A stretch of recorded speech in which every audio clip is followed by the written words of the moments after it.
Welcome to our weekly discussion program. We call it Moral Side of the News. We're here each and every week. I'm John Blim with the WHAS Crusade for Children.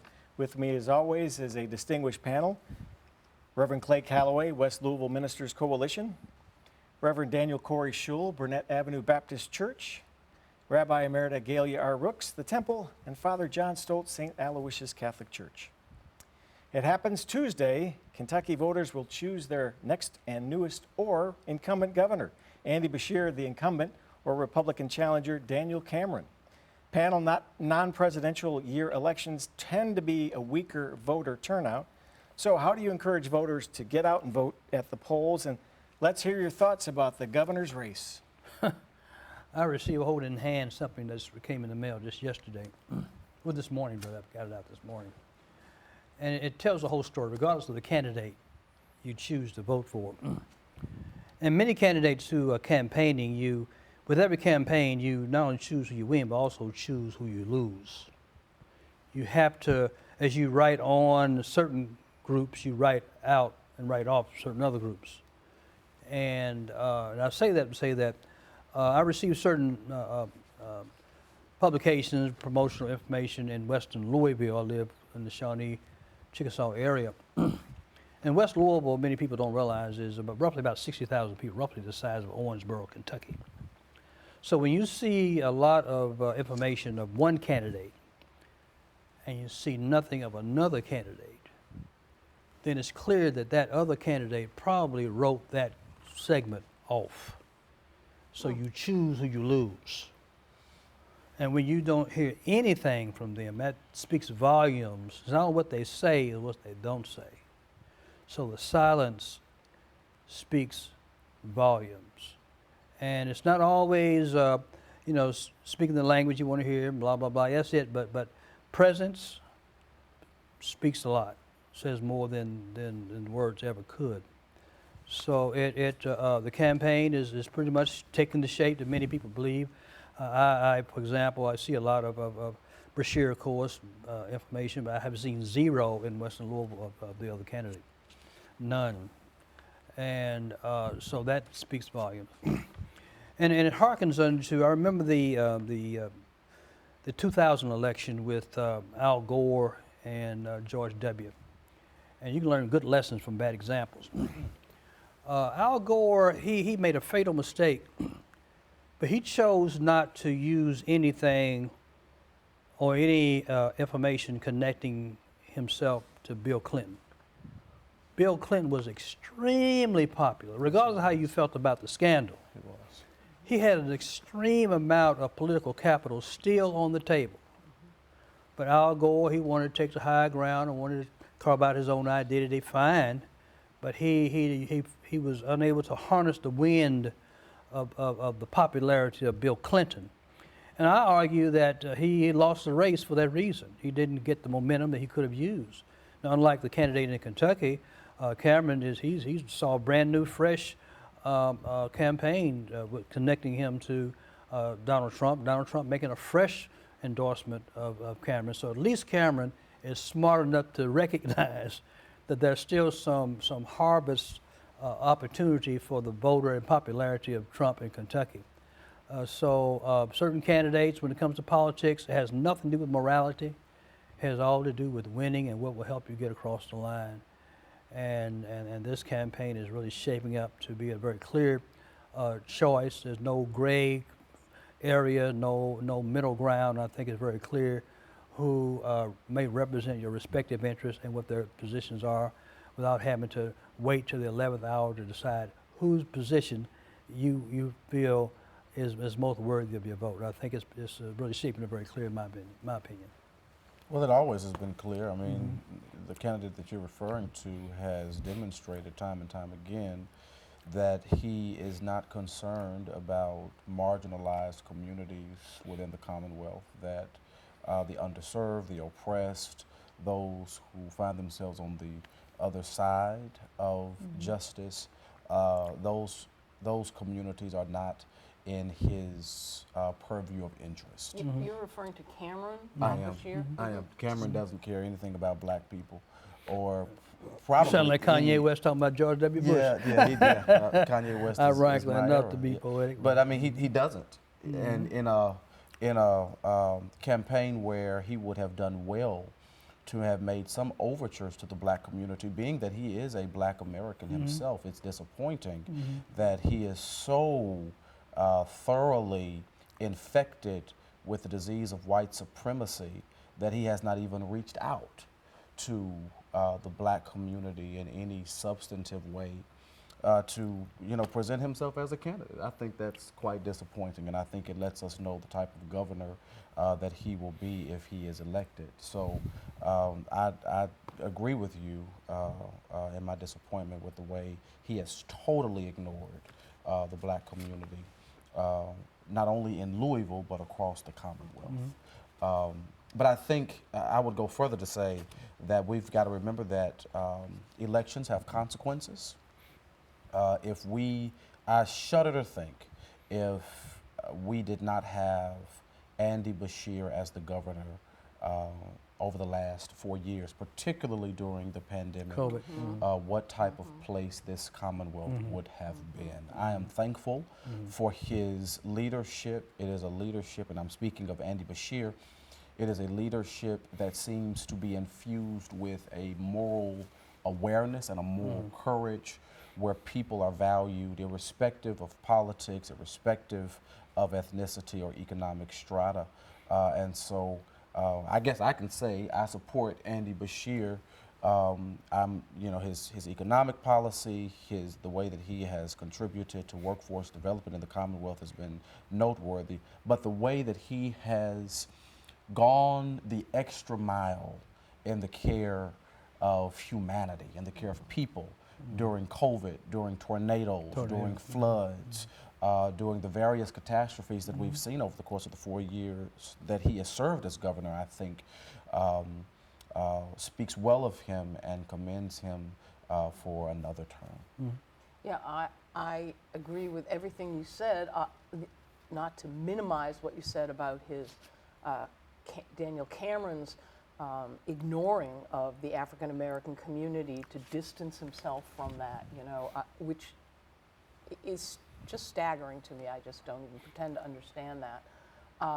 But it's not just African Americans. It's any minorities. It's people of any color. And I've never heard anyone refer to him as a white supremacist, but because that seems, I don't know, confusing to me. But we don't think about the ways that white supremacy is so interwoven in the fabric of society, and how it really impacts all of our personalities and infects all of us. Absolutely. So you can be a person with black skin and carry out the dictates of white supremacy because you haven't interrogated it and deconstructed it within your own self.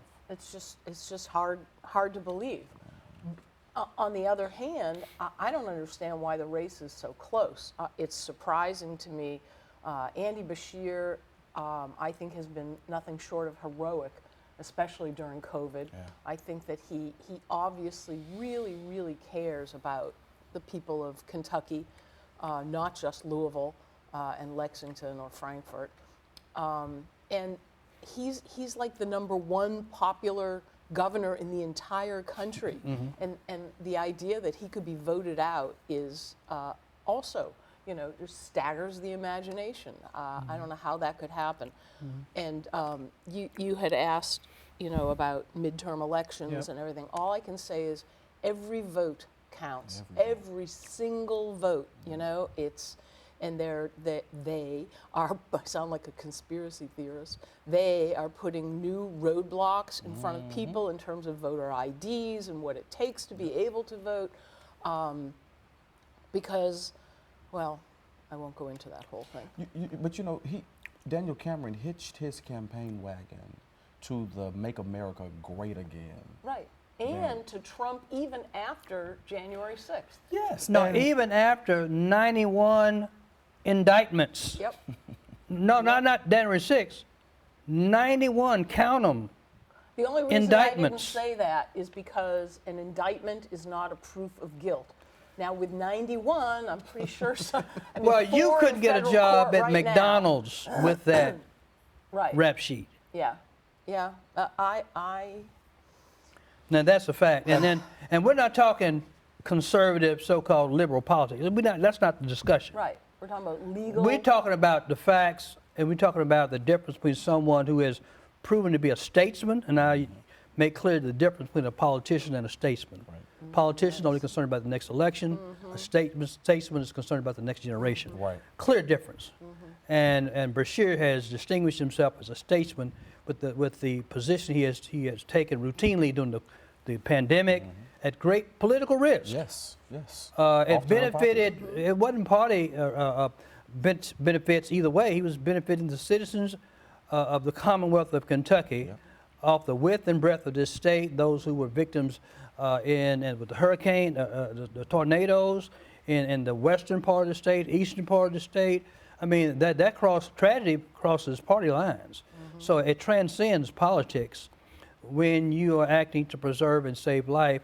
But he did it at great political risk in the state of Kentucky. Right. So people Well, and said, he well, got a how can you lot be of that close pushback. in the state of Kentucky? This is Kentucky. Kentucky politics has always been a strange armadillo combination between an armadillo and a frog. It's just a strange creature in Kentucky. So we continue to keep electing Mitch McConnell, who freezes on camera. It's a metaphor. This man has been a chosen frozen for many elections. So what you see is what you get. We're frozen in time. We're locked in a political mindset. So that's why the relation is so crazy. That's why so close, rather. And it's a sad commentary, but that's where we are in the state of Kentucky. I know John is anxious to get in. Yeah, just looking at your question, John, and that is about getting people to vote in an election where you may not get as much participation. I know studies have shown that Americans participate in groups less now than what they did in an earlier time. Over these past decades, it's happened. I assume that means also participation in civic life. And I don't know how much that affects voting, but it could later on. And the statement about every vote counts is really important. So then I think it's really important for religious congregations religious leaders to encourage their congregations to participate in civic life, to vote, to get interested in the issues and to learn about them if they're not, that there's a responsibility there, and for them to be sure and to vote is very important for us and for our state. And follow up on every vote counts. I harken back to the 2016 election. This is a little platform I've been standing on for at least 6 years now. 2016 election in 3 cities. A small group affected the outcome, and these 3 cities alone affected the national presidential election. Okay? The city of Milwaukee, the city of Detroit, and the city of Philadelphia. The small group of black men alone in those 3 cities could have affected the outcome of the entire presidential election. Black men that voted in the 2012 election, if they would have voted in the 2016 election, would have changed the outcome of that election. Those small groups and those 3 cities alone, if those men had decided not to sit it out, those black men, that's a very small segment of the electorate, if they had just simply decided to vote the way they had before, you would not have had Donald Trump in 2016. Yep.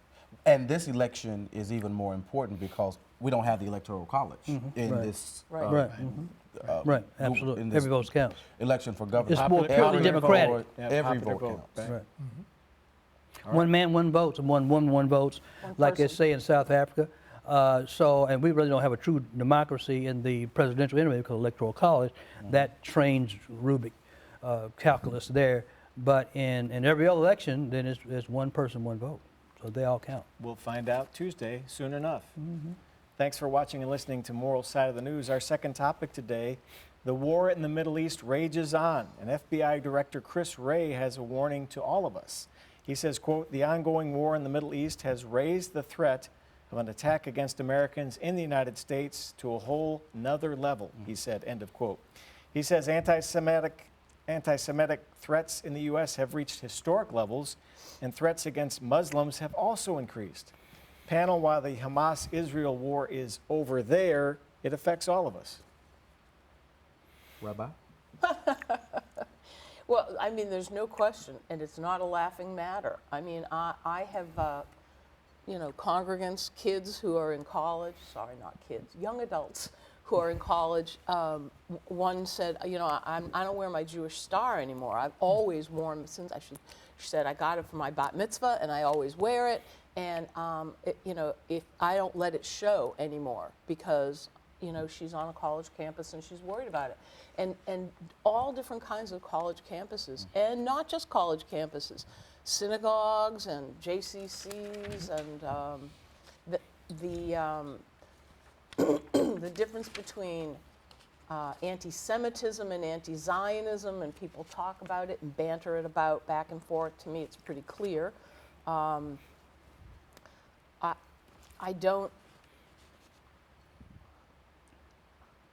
I think that the war with Hamas, it lasted for maybe 3 news cycles, which to me was, better than I had expected. Not better than I hoped, but better than I expected.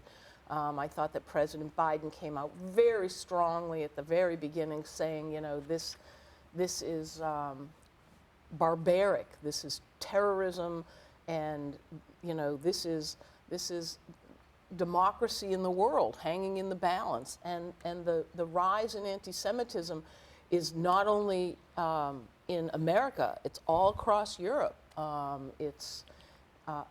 even before, I want to point out, even before Hamas attacked Israel so brutally, my brother's synagogue in San Francisco had swastikas painted on it and stuff, and that was before the war, and in San Francisco. I mean, it's just, anti-Semitism has been increasing, and now a lot of people are using what's going on with Israel and the small Palestinian state of Gaza, and allowing that to fuel anti-Semitism. And I just want to say that and I used to hate it when people did this, and they're not doing it much now, so I guess I have to, but if Mexico had a group of terrorists or drug dealers who were not representative of all Mexicans, but had been elected by the Mexicans, okay, and thrown out the government that was there, in our case meaning the Palestinian Authority and Abbas, if they had crossed over into the American border, across the American borders, and killed, over 1,000 people, 1,400 murders that very first day of families in their beds, and children and women and elderly, and that percentage of the American population, or maybe even Texas, is much greater in Israel, which is a very small country and has, even when you count everyone in Israel, counting Jews and Muslims and Bedouin and Christians and, Baha'i and all different faiths, it's such a huge percentage of the population. I mean, everyone has been affected by this. I don't know a single Israeli who hasn't been to a house of mourning to offer consolation.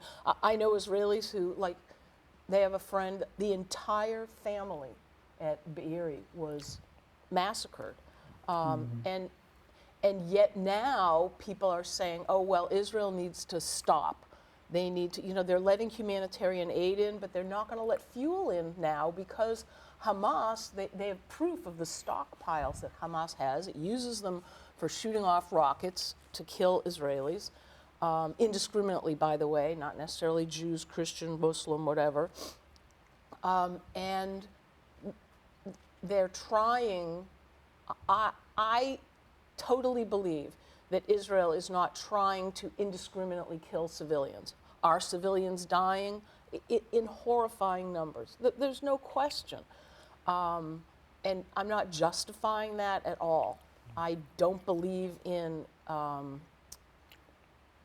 what is it called, like group culpability. There's a fancy word for that that's escaping me at the moment. And yet, one of my favorite professors wrote an op-ed recently that said, people are accurately saying, well, Hamas, you know, their missile launching thing we know was next to that hospital, and then, you know, other daycare centers, children's nursery schools, things like that, and they use human beings as shields. There's no question about that. What he said, and I have to do more research on this though, is that a lot of people in Gaza are culpable because, first of all, more than we would expect are in favor of what Hamas is doing, and they're aiding and abetting Hamas. You know, I'm not going to go down that route. He compared it to Nazi Germany, where, you know, there were good Germans who were not Nazis, but they never said anything, they never stood out against it, they, you know, to protect their own lives, and I'm sure that some of that's true in Gaza also.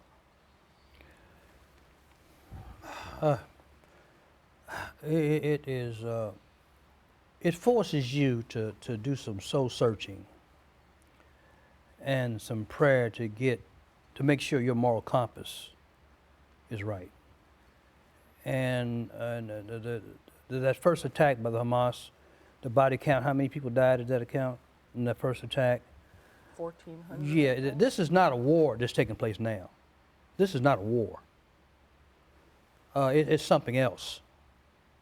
If you just take the body count then and how many have died since then, I mean, if you just apply the eye for eye standard, the war would have stopped some time ago. Just that ethic alone would have ended it at but we don't do an eye for but an I'm eye. saying if you use that Metric? Standard. alone, it would have stopped at the count. But it has not stopped. So you've got a lot going on here. Many have argued for years about the two-state solution or a one-state solution with a full democracy. Nothing short of that would not restore peace. No justice, no peace. So you're always challenged to do the right thing. That's always the challenge. That's always the challenge. The difficult thing here is that there are leaders of Hamas, not in Gaza, of course, it's dangerous there, but there are leaders of Hamas, one who just said the other day, October 7th was yesterday, October 7th is today, October 7th will be tomorrow, it will be every day. And they are still celebrating that accomplishment. But let's just not talk about Hamas just for a minute. I'm just saying that for those of us clergy and those the holy people who look to the heavens, to God, to give guidance, even in 2 Chronicles, it's my people who are called by my name, that scripture, would own this up and pray, turn, then he promised a peace there. Also, you reminded me in Deuteronomy 6:16, 20, justice and justice alone. Justice should always be the primary pursuit, do the right thing. Even if someone else is doing wrong, we're still challenged to do what is right. And I think that the politicians can't lead the way, clearly. Even the elected leader of Israel has problems. Oh, you know, you mentioned when you were talking about Trump, you used a word, and I wanted to remember it and say, oh yeah, that's Netanyahu also. Yeah, right. Okay. And the only reason that he had his popularity, you know, before the war, the whole trying to change the judicial system in Israel and everything, and people who had voted for him said, you know, we totally disagree with almost everything he stands for. His government has moved so far right. And you have many of goodwill right-wing. who don't agree with him. Right, but the one thing he was supposed to be good at was security. And that's Well, he always a lost Trump that card. So one. you had your Netanyahu, and we had our Yahoo. Okay? By the name of Donald Trump. But it still is a challenge for the clergy, those of goodwill who seek the face of God, to be the conscience of the country. I don't know how that translates in Israel. See, Palestine you have Palestinians that are Israeli citizens. You have Jews that are Palestinian citizens. You know, so it's not a clear cut us against them. It's a mixture of people on both sides of the border, and the bomb in Gaza and the West Bank, but Gaza proportionally has much more destructive impact than even a bomb in Israel, because the concentration of people is much higher.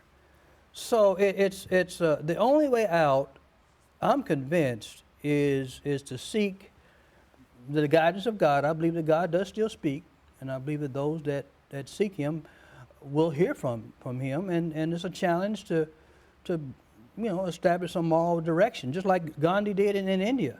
Anything short of that, it just won't happen.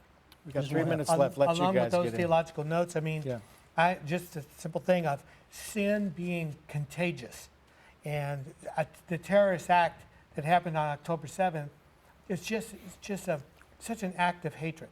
So then, and I'm thinking about that as an act of sin that then is carried over in the United States. I heard some of that report from the FBI director, and one quote that he said is that in the United States that Jews make up about 2% of the population, between 2 and 3, and yet less.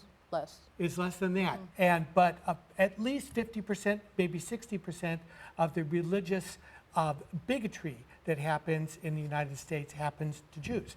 And you think of just of that hatred carrying over. And I know, of course, that hatred happened before even October 7th.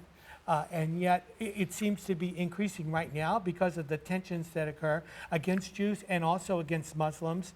And it's sorrowful to think of it, and also a call for what is right and what is just among, not only in the Middle East, but among us as well, and also for understanding. I need to say 2 things. 1 minute left. One, we haven't said anything about the hostages, and I pray for the release, the safe release, speedy release of the hostages every single day. And the other thing is, Israel's the only Jewish country in the world. As we see the rise of anti-Semitism, as we see people comparing it to the way Nazi Germany began, Chancellor Hitler, and things like that, there are Holocaust survivors who are saying, there has to be a place where, if in America or in Spain or in France or wherever it is, that Jews can go to be safe. It's the only place. There was nowhere during the Holocaust. And over 6 million Jews were murdered just because they were Jewish. And when we said never again, that means there has to be a Jewish home and a Jewish refuge. All right, that'll bring to a close this edition of Moral Side of the News. Thank you for watching and listening. You can catch this program again anytime. Just go to YouTube and search for Moral Side of the News. Thanks to Clay Calloway, Daniel Corrie, Shull, Rabbi Gaylia, Rooks, and Father John Stoltz. Join us again next week as the conversation continues here on Moral Side of the News. So long for now.